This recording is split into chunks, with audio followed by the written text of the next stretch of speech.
সম্মানিত দর্শক ও শ্রোতামণ্ডলী, আপনাদেরকে জানাই প্রীতি ও শুভেচ্ছা। শুভ দিন। আজ বুধবার 30শে জুলাই 2025 খ্রিস্টাব্দ।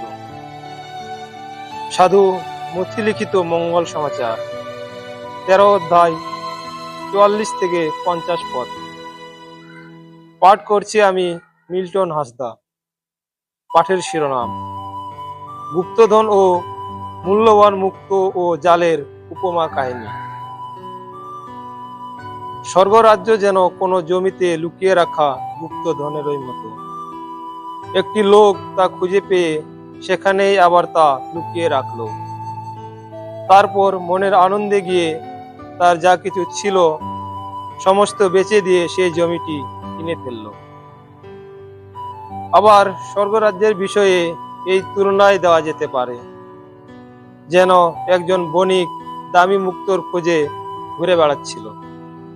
সেই বণিক একটি মহামূল্য মুক্তোর খোঁজ পেতে না পেতেই সোজা গিয়ে তার যা কিছু ছিল সমস্ত বেচে দিয়ে মুক্তোটি কিনে ফেলল।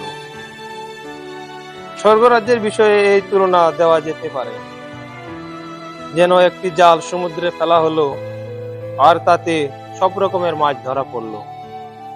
জালটি ভর্তি হলো, জেলেরা তা ডাঙ্গায় টেনে তুললো আর সেখানে বসে ভালো মাছগুলো বেছে বেছে ঝুড়িতে রাখলো আর বাজে মাছগুলো ফেলে দিল।